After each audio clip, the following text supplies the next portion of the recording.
Well, let's get talking now. As the global economy faces an imminent recession, Nigerian economy has been projected to experience a slow growth rate for the year 2023 as a result of low oil output, rising insecurity, petrol subsidies, forex scarcity, inflation pressure, amongst other factors that will hamper the country's economic growth outlook for this year. From all angles, the economy is eliciting adverse statistics, and experts' projections range from very gloomy to alarming. Poverty and joblessness are deepening, according to reports, while the federal and state governments amid the rubble, many say, are ongoing with policies. Of course, politicking is also in the air. Now, amidst this macroeconomic fundamentals plaguing the Nigeria's fiscal fragile economy, the World Bank and IMF warned that Nigeria could go bankrupt when the UN Food and Agricultural Organization predicts hunger in several states.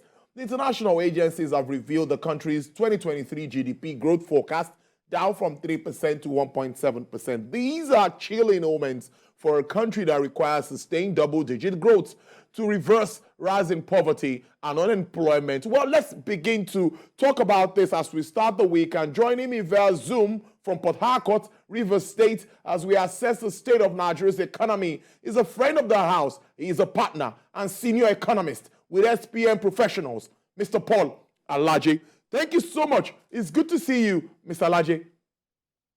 Yeah, thank you so very much for having me.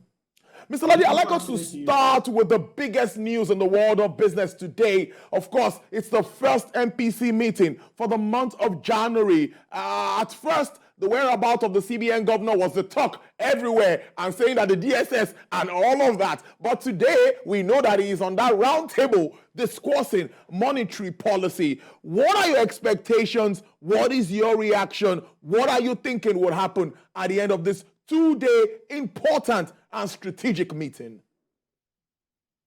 Well, first, we need to talk about the possible decision that the MPC will come up with as regards MPR, CRR, and also liquidity ratio. And there seems to be an outlier. We have found that the last inflation figure showed a reduction, even though the inflation is still very high at 22, at double digits, over 21%, as against the target of central bank of single digit, no more than 9%. What we have now is 22%. So saying that central bank will take this, I mean, the Monetary Policy Committee therefore needs to take decision. But the decision that they have before them is two. One, interest rate will not be reduced at the end of the meeting, because if it does, it's going to have tremendous negative impact on inflation. Now they are faced with either to increase rates or to hold rate constant. And if you look at it, if the rate, the inflation figure released by NBS happens to be the deflection point, then holding rates will be very important. But will it not be too hasty for Monetary Policy Committee to say, because we have seen one figure reduction as almost throughout last year, or for the reasonable part of last year, inflation have continued to increase. As I speak to you today, when you leave your studio in Lagos and you peep on the street or you take a stroll, chances are high that what you see all over Lagos, which is the same with where I am in Port Harcourt, and people in Abuja, is Q, and Q. All of these will have implication on inflation. So will it not be too hasty for Monetary Policy Committee to say they want to hold rate or they want to reduce rate? So chances are high that rate may further be increased. But when rate is increased, it also has implication. It means that government ways and means, the cost of borrowing would increase. If you look at what the federal government claimed at over 20 trillion, and when you look at it very carefully, how much was really borrowed? Far lower than that. But because the cost of ways and means is NPR plus 3, which means government is paying on annual basis 16.5 plus 3, approximately 19.5. The hit that the private sector is facing regarding the cost of loan is what federal government of Nigeria is now facing. Quickly, executive are run to the National Assembly to say this hit is not palatable. Let us restructure. The question is, who is speaking on behalf of private sector that is collecting funds for private businesses at 23% per annum, 28% per annum, 30% per annum. Government had only borrowed for a year at 19.5%. You could see DMO running to the National Assembly, putting publication in place and saying that this is not sustainable for our federation. Therefore, it means it's also not sustainable for private sector, because when you increase rate, it means people can now borrow, can now lend more money to government at higher rates. Then it has implication on employment, because we want to drive out inflation. Honestly, we don't want to be in the position right now to make tough decisions amongst two odds of curtailing inflation and curtailing unemployment. And according to Phillips Curve, all the time, most of the time, except if you want to have the breakdown of the Phillips curve, what you have in economic theory is that one will go high or while the other one goes low. But what we have seen more in reality, as an applied economist, is when inflation is increasing, even unemployment is increasing. And this you may liken to stagflation. So the Monetary Policy Committee have tough decisions to make. Will MPR be increased? If it does, then Nigeria should be ready even for high costs. And federal government of Nigeria, under way and means, will not be an exception. Government will certainly need to do. So if it is increased, we will be looking at maybe an increase to about 17%, which means, and I'm tying this to ways and means so that people know the implication. If it is held constant, then we can say we want to further watch whether that inflation that we saw that was reported earlier last week is just a fluke, quote and unquote, or we have started seeing a downward trend in inflation for Nigeria. It's a good way to kickstart this discussion, but I'm going to follow you up with regards to inflation, which you alluded to that. The interest rate is now about 16.5%, but seems not to be reining in on inflation aside what we saw, which analysts like you say it's not really significant. What more can we do to bring these figures down? Let me ask you this way. Let's get to the specifics, the structural issues, the policy issues that we should be looking at, the discussions we should be having at this time. Well, there are things that we must do, and we must also know that this thing may be painful in the short and medium term, but in the long term, we are going to have the benefits of all of them. The challenge we have had over the years is that authorities, I beg your pardon, those who are willing to pay the price for a better future.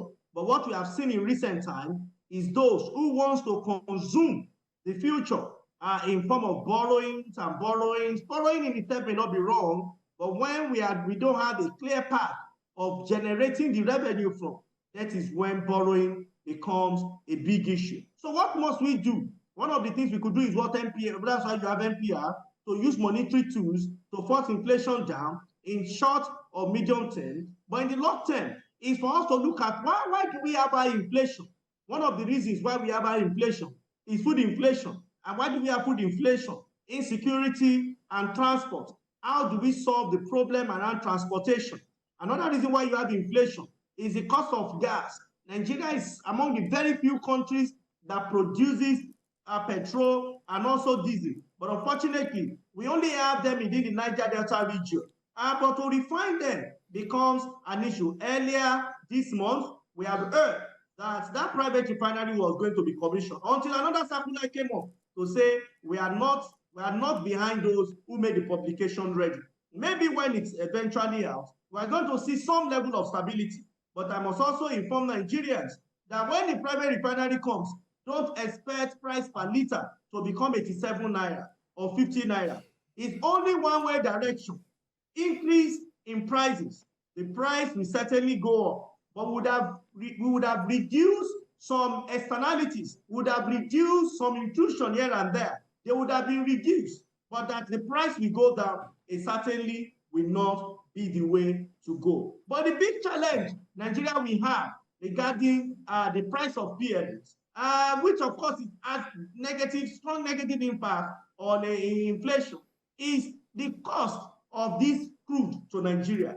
Recall that for crude, over the PMS we report, we are paying in dollars and we are selling in dollars. Unfortunately, based on our population and the available estimated consumption rate, the price continue to show that Nigeria will need to pay more because of the devaluation of Naira. And anytime, even when subsidy regime leaves, anytime the Central Bank of Nigeria devalues Naira, everybody should be ready to pay more for PMS. And this certainly will happen. How soon? I don't know. So we need to look at how to manage the cost of energy. We need to know. So just look at those things that are causing inflation. But more importantly, which is the long-term solution, is how do we promote our exports and find a way to substitute import. I believe that from day one in office, President Buhari has been told, and even for those who have watched your program, many people like myself have tried to educate Nigerians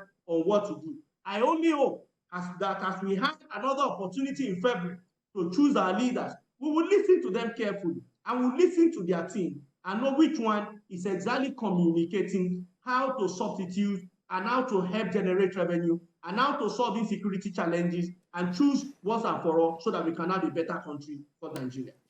Mr. Paul, let's stay a bit more on this fuel scarcity thing because it seems to have lost all manner of solutions right now.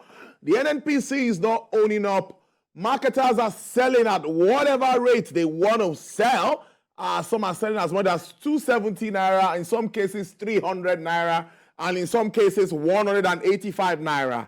The minister is out to say, no, there is no increment from anywhere. We have not approved any form of increment. And this takes us back to the Petroleum Industry Act, that Bible, that document that's supposed to guard the industry, operations of the oil and gas industry. Now, do you think that something is wrong with implementation of that document? Or where really is this problem? No effects for even private importers to bring in the products if they want to. Everything is wrong with the implementation of PIA. The most important thing that is wrong is that Nigeria wants to build a 3-story building, but forgot to put a staircase in the building. There is no lift, there is no staircase, and there is no escalator or elevator. How are we going to get to the bedroom, which usually is sited on the topmost part of a building? So we want it to be purely commercialized, but we forgot that minimum wage is 30,000 naira. And we forgot that exchange naira is susceptible to reduction and fall from time to time. So there is the challenge. If you remove subsidy today, which is what many economists has mentioned, but you see, for me, I like to balance it. Remove subsidy and let people pay 400 to 500 naira. I don't know how many liters you put in your gas, in your truck, or in your fuel tank today, but just multiply the price by 2 and check what your income looks like. So go to Okoko Micro and look at somebody who will go from Ojo to Okoko and check how much they pay to take their small goods to the market and what they will pay eventually. The truth is that we are all Nigerians, whether you are part of the 70 million, 75 million that are above the multidimensional poverty, or you are among the majority of 133 million people that are in abject poverty, also known as multidimensional poverty.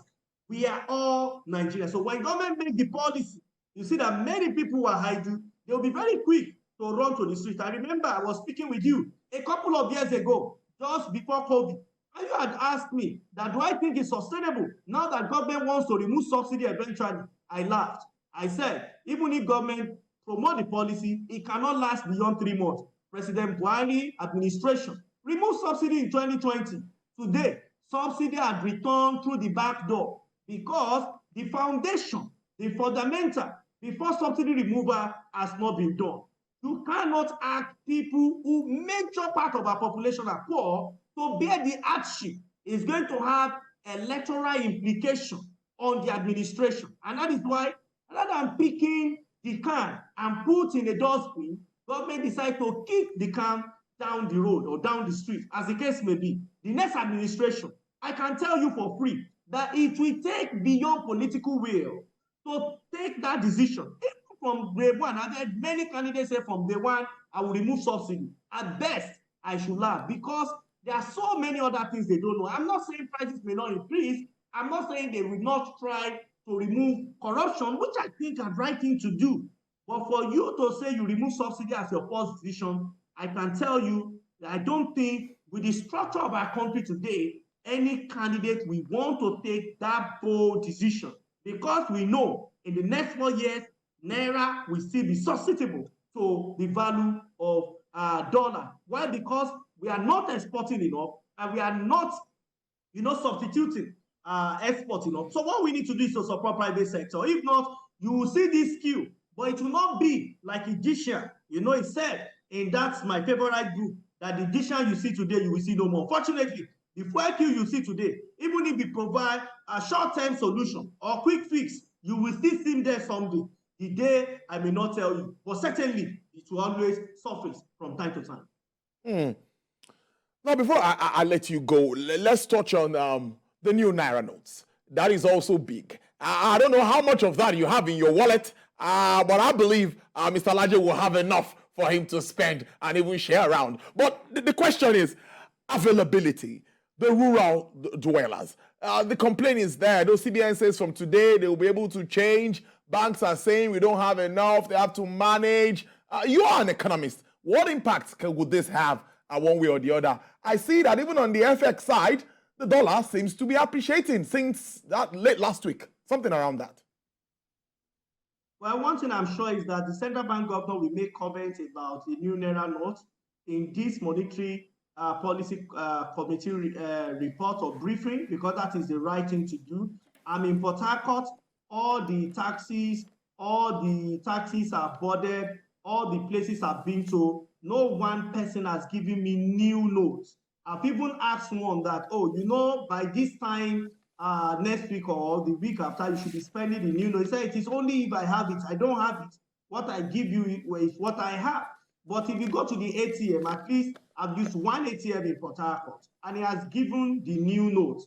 But when you go among people, what you have is the old note. And when this policy was made, some of us have advised government on currency swap that is coming at the wee hour of the implementation. I believe that should have started at a time when government mentioned this policy.